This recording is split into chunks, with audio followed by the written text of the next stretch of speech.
بسم اللہ الرحمن الرحیم الحمد للہ رب العالمین۔ میرے بھائیو دوستو، حضرت ابو ہریرہ رضی اللہ تعالیٰ عنہ روایت کرتے ہیں کہ رسول اللہ صلی اللہ علیہ وسلم نے ارشاد فرمایا، 7 ہلاک ہونے والی چیزوں سے بچو۔ سب سے پہلے اللہ کے ساتھ میں کسی کو شریک مت کرو۔ اللہ رب العزت تن تنہا آسمانوں کے مالک ہے۔ اللہ نے آسمان کو بنایا تو اللہ کا کوئی پارٹنر نہیں، کوئی شریک نہیں، اس کے اندر کسی کی رائے کی دخل نہیں۔ زمین بنایا، زمین میں کوئی اللہ کا پارٹنر نہیں بنا نہیں۔ اور آدمی زمین میں دیکھتا کتنی چیزوں کو دیکھتا، جیسے پہاڑوں کو اللہ نے بنایا، کوئی اللہ کا شریک نہیں، کوئی اللہ کا شریک۔ کتنے بلند بلند پہاڑیں بنتے دیکھتا آدمی، کوئی اللہ کا شریک۔ اللہ اکیلا مالک ہے۔ فرمایا کہ تمام گناہوں کو اللہ معاف کرے گا، لیکن شرک کے گناہ کو اللہ معاف نہیں کرے۔ سب سے بڑا گناہ شرک ہے۔ زمین میں کتنی چیزیں اللہ پاک بنائی، ہریالی جو اڑتی زمین میں، یہ سب اللہ کے حکم سے آتی۔ پھلوں کے اندر جو مٹھاس آتی، یہ اللہ کے حکم سے آتی۔ ترکاری کے اندر جو کیلشیم وغیرہ آتا، یہ سب اللہ کے حکم سے آتا۔ اللہ اکیلے تنتنا مالک ہے، تو اللہ کے برابر کیسے شریک بنا سکتی ہے؟ کیسے اللہ کے سامنے کسی کو شریک کر سکتی؟ آسمان بنایا اتنا بڑا، تارے اس کے اندر سجا دیے تاروں سے، سورج اسی کے اندر ساری دنیا کو جو روشن کر دیتا، چاند اسی کے اندر، اللہ کے حکم سے چل رہا ہے۔ اللہ کے حکم سے تمام چیزیں چلتی رہتی ہیں۔ اسی لیے اللہ کے ساتھ میں کسی کو شریک نہیں کرنا چاہیے۔ اکیلا ہر چیز کا مالک اللہ ایک ہے۔ دنیا میں حالات اگر اللہ ڈالتا ہے تو کوئی حکومت بھی مل کر اس حالات کا مقابلہ نہیں کر سکتی، اس حالات کو ہٹا نہیں سکتی۔ وہ حالات صرف اللہ رب العزت کے حکم سے ہی ہٹتے ہیں، اللہ ہی کے حکم سے ہٹتے ہیں۔ اللہ جب چاہے جس پہ چاہے حالات کو ڈال دے، جب چاہے جس سے چاہے حالات کو ہٹا دے۔ اللہ پوری قدرت رکھنے والے ہیں، پوری طاقت رکھنے والے ہیں۔ اور فرمایا کہ یتیموں کا مال کھانے سے بچو۔ قرآن میں بھی اس کی تاکید آئی ہے۔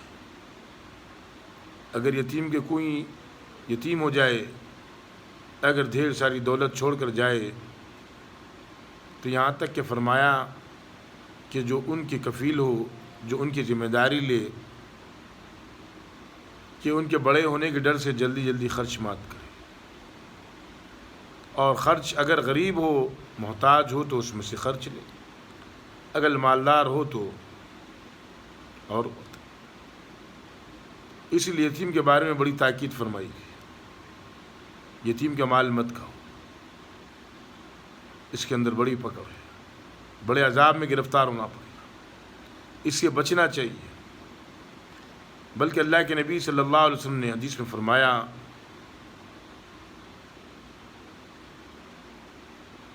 کہ جو یتیم کی کفالت لے، جو یتیم کے ساتھ تربیت کرے، میرے ساتھ میں جنت میں رہے گا۔ آپ نے فرمایا ایسا 2 انگلیوں کا اشارہ کر کے۔ کتنی بڑی بشارت فرمائی اللہ کے نبی صلی اللہ علیہ وسلم نے۔ اور یتیم کے مال کھانے پہ قرآن نے وعید فرمائی کہ یتیم کا مال مت کھاؤ۔ اگر یتیم بالغ ہو جائے تو اس کو آزماتے رہو، اس کے اندر اتنی سمجھ آ جائے، اتنی صلاحیت آ جائے، جو ان کے بڑوں نے چھوڑ کر گیا اس کو سنبھالنے والا بنے۔ دیکھو اللہ رب العزت نے کتنا پاک چیز بتائی، دوسروں کے مال کھانے سے منع فرمایا، یتیم کے مال کھانے سے منع فرمایا، اور بار بار یہ بھی فرما دیا کہ دیکھو جب وہ پورے ہوش حواس میں ہو آ جائے، پورے ہوش حواس میں، اگر ان کے ماں باپ بہت ساری دولت چھوڑ کے گئے، کوئی ذمہ دار ہے اس کے، تو معقول خرچ ان کے لیے اگر محتاج ہے تو وہ لے کر اس میں سے تھوڑا خرچ کرے۔ اللہ رب العزت پھر فرمایا کہ اگر وہ پورے ہوش حواس میں آ جائے، عقل رکھنے والے بن جائے، تو ان کی دولت ان کے حوالے کر دو، ان کا مال ان کے حوالے کر دو، ان کا مال ان کے حوالے کر دو۔ اس طریقے سے اگر یہ 1 روپیہ بھی اس کے اندر خیانت کی تو آخرت میں پکڑو۔ دنیا میں آدمی بچ سکتا ہے لیکن آخرت میں بچ نہیں سکتا۔ وَمَن يَعْمَلْ مِثْقَالَ ذَرَّةٍ خَيْرٍ يَرَهُ وَمَن يَعْمَلْ مِثْقَالَ ذَرَّةٍ شَرًّا يَرَهُ۔ جو آدمی ذرہ برابر بھی نیک عمل کرے گا اس کو بھی بتا دیا جائے گا، جو ذرہ برابر بھی گناہ کرے گا، شر کرے گا، اس کو بھی بتا دیا جائے گا، اس کو بھی بتا دیا جائے گا۔ اور فرمایا کہ سود خوری سے بچو، سود سے بچنے کو فرمایا گیا۔ سود لینا دینا حرام، سود کا کاروبار کرنا حرام۔ اللہ کے نبی صلی اللہ علیہ وسلم نے لعنت فرمائی سود کرنے والے پر، سود کی تجارت کرنے والے پر، لکھنے والے پر، گواہ پر، سود دینے والے پر لعنت فرمائی۔ کتنا پیارا مذہب اسلام، کتنی پیاری بات ہے۔ سود دینے سے آدمی دنیا خراب آخرت خراب ہو جاتی ہے۔ جو سود لیتا آدمی دن رات پریشان ہوتا ہے۔ جیسا حکیم لقمان کا قول ہے کہ بیٹے قرض رات کی نیند حرام اور دن کا چین خراب کرتا ہے۔ قرض سے بچنا چاہیے، سود سے بچنا چاہیے۔ خاص طور پر کوئی حالات آ جائے اللہ کی طرف فوراً متوجہ ہو جائے اور اللہ سے دعا کرے کہ یا اللہ مجھے اس گناہ سے میری حفاظت فرما دے، سود کے لین دین سے میری حفاظت فرما دے۔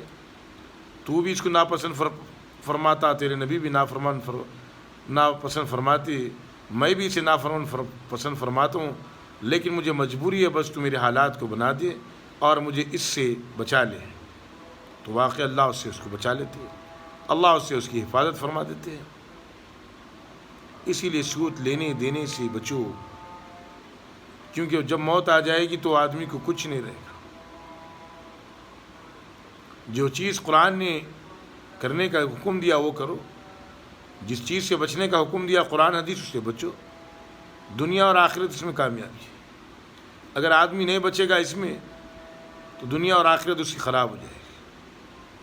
دنیا تو ختم ہو جائے گی، آدمی کسی بھی تکلیفوں سے گزر جائے، کسی بھی مشقتوں سے گزر جائے، دنیا آدمی کی موت پر ختم ہو جاتی ہے، لیکن آخرت ختم ہونے والی نہیں ہے۔ آخرت تو میرے بھائیو ہمیشہ ہمیشہ کا گھر ہے، ہمیشہ ہمیشہ کی زندگی ہے، وہاں کی تیاری کرنا ہے۔ اسی لیے فرمایا کہ سود سے بچو، سود لینا دینا حرام، اس سے بچنا چاہیے، اس سے آدمی بچنا چاہیے، سود لینے دینے سے۔ اور فرمایا کہ جہاد سے اگر آدمی جو بھاگتا ہے اس سے بھی بچو، بھی ہلاک کرنے والی چیز ہے، مقابلہ کرنا چاہیے۔ اور فرمایا میرے بھائیو پاک دامن عورت پر تہمت لگانے سے بچو، پاک دامن عورت پر تہمت لگانے سے بچو، کیونکہ کسی پر تہمت لگانا گناہ ہے۔ اگر کسی پاک دامن عورت پر آدمی تہمت لگائے گا تو اس کی زندگی میں مسئلے کھڑے ہو جاتے ہیں عورت کی، لیکن لگانے کا گناہ تو اس کو ملے گا آخرت میں، لیکن دنیا کے اندر نقصانات ہیں اس کے اندر۔ ایک پاک دامن عورت پر آپ تہمت لگا دیے کوئی تو اس سے بڑے نقصانات ہیں، اس سے بچتے رہنا چاہیے، اس سے بچتے رہنا چاہیے۔ اور فرمایا کہ جادو کرنے سے بچو، جادو کرانے سے بچو، کرتوت کرانے سے بچو، یہ چیزوں سے بچتے رہنا چاہیے۔ جو آدمی جادو کا عادی ہوتا کرانے کا، اس کی آخرت خراب ہو جاتی ہے۔ جس کے اوپر جادو کرایا وہ پریشان رہتے، تو اس سے بچنا چاہیے۔ اللہ کے نبی صلی اللہ علیہ وسلم پر جادو کا اثر ہوا، لیکن آپ نے بدلہ نہیں لیا تھا، معاف کر دیا تھا۔ وہی کے ذریعے بتایا کہ اللہ کے نبی صلی اللہ علیہ وسلم کو فلاں کنویں میں آپ پر جادو ہوا۔ یہ 3 صورت ہے، اس کو پڑھ کر گھیٹیاں کھولو، 2 صورت، قل اعوذ بالناس، قل اعوذ بالفلق، جادو کا اثر ختم ہو جائے گا۔ اللہ کے نبی صلی اللہ علیہ وسلم پر بھی جادو کا اثر ہوتا ہے، اسی لیے جادو کرانے سے آدمی کو بچتے رہنا چاہیے، بچنا چاہیے، اس میں آخرت خراب ہو جاتی ہے۔ حسد کی بنیاد پر آدمی کرتا ہے لیکن آخرت اس کی خراب ہو جاتی ہے۔ جب آخرت خراب ہو جائے گی تو میرے بھائی اور دوستو، اللہ کے سامنے کیا منہ لے کر جائے، کیا منہ لے کر جائے۔ اور فرمایا کہ قتل کا گناہ بھی بڑا ہے، قتل کرنے سے بچو، قتل کرنے سے بچو۔ حدیث میں جیسے اللہ کے نبی صلی اللہ علیہ وسلم نے فرمایا کہ آخری زمانے میں قتل کرنے والا، قتل ہونے والا جہنم میں جائیں گے۔ تو اللہ کے نبی صلی اللہ علیہ وسلم نے فرمایا یا رسول اللہ صلی اللہ علیہ وسلم، قتل کرنے والا تو قتل کا گناہ کیا، لیکن قتل ہونے والا جہنم میں کس طریقے سے جائے گا؟ آپ صلی اللہ علیہ وسلم نے فرمایا کہ اس کی بھی نیت تھی کہ میں آگے والے کو ماروں گا، اگر وہ آگے والے کو مارتا اس کے مار سے وہ بھی قتل ہو جاتا۔ تو اسی لیے فرمایا کہ قتل ہونے سے بچو، قتل کرنے سے بچو، اپنی اولاد کو بھی اچھی تربیت دو، ہر ایک کے حق معاف کرنے والے بنو۔ آدمی لڑتے ہی حق کے لیے، جب حق معاف کرنے پہ آ گیا آدمی تو میرے بھائی دوستو کتنی بڑی کامیابی ہے۔ محبت، لوگوں کے دلوں کے اندر اس کی محبت آ جاتی ہے۔ اس لیے فرمایا کہ 7 چیزوں سے آدمی بچو، ہلاکت زندگی میں بھی آخرت میں بھی ہلاک کرنے والی چیزیں۔ اللہ کے نبی صلی اللہ علیہ وسلم نے فرمایا یہ ہلاک کرنے والی چیز ہے، اللہ کے ساتھ میں کسی کو شریک کرنا، یتیموں کا مال کھانا، پاک دامن عورت پر تہمت لگانا، جہاد سے فارغ بھاگنا، قتل کرنا، جادو کرنا، یتیموں کا مال کھانا، سود خوری کھانا، یہ چیزوں سے بچنا چاہیے۔ اپنے آپ کو بچاتے رہنا چاہیے، اللہ سے ڈرتے رہنا چاہیے، اللہ سے مغفرت مانگتے رہنا چاہیے۔ واقع اللہ مغفرت کرنے والے ہیں، واقع اللہ بخشنے والے ہیں۔ حالات کیسے بھی آ جائے کہ طے کر لینا کہ میں اللہ کے حکموں پہ چلوں گا، نبی کے طریقوں پہ چلوں گا، یہ 7 چیزوں سے دور رہوں گا۔ یہ آخرت کو برباد کر دینے والی چیز ہے، آخرت کو برباد کر دینے والی چیز ہے۔ شرک آخرت کو برباد کرنے والا، یتیموں کا مال کھانے پہ عذاب آنے والا، عذاب ہونے والا قبر آخرت میں، جادو ٹونا کرنے سے عذاب ہونے والا آخرت میں، آخرت میں عذاب ہونے والا ہے۔ سود خوری کرنے سے، جس کو اللہ نے ناپسند فرمایا، اللہ کے نبی نے ناپسند فرمایا اور لعنت فرمائی اس پہ، اس سے بچنا چاہیے۔ پاک دامن عورت پر تہمت لگانے سے بچنا چاہیے، کسی قتل کرنے سے بچنا چاہیے۔ معاف کر دو، اللہ عطا کرنے والا ہے۔ بڑے بڑے چیزوں کو آدمی معاف کرے گا تو اللہ دنیا اور آخرت اسی بنا دیتے، نسلوں کی زندگی بنا دیتے اللہ۔ یہ سوچ کر معاف کرنا میں نے اللہ کی رضا کے لیے معاف کیا، نیت بھی درست ہونا چاہیے۔ اسی لیے گناہوں سے اپنے آپ کو بچاتے رہنا چاہیے، اللہ سے توبہ کرنا، اللہ سے مغفرت چاہنا، اللہ سے اللہ کے حکموں پر اپنی زندگی کو گزارنا۔ اللہ سے دعا ہے کہ اللہ رب العزت ہمارے زندگیوں کو بناتے، ہماری آخرت کو بناتے، ہماری آخرت کی لامحدود زندگی کو بناتے۔ اللہ سے دعا کرتے رہنا، اللہ دعاؤں کو قبول کرنے والے، اللہ دینے والے ہیں، ہر چیز کے دینے والے اللہ رب العزت۔ اسی لیے اللہ سے ہمیشہ دعا کرنا کہ یا اللہ تمام بیماریوں سے ہماری حفاظت فرما، ہماری اولادوں کی حفاظت فرما، قرض لینے دینے سے حفاظت فرما، لینے سے اگر قرض کسی کو دے قرض الحسنہ تو ثواب ملے گا، قرض دینے کے بعد بھی مہلت دینا چاہیے اس کو، اس میں ثواب ملے گا۔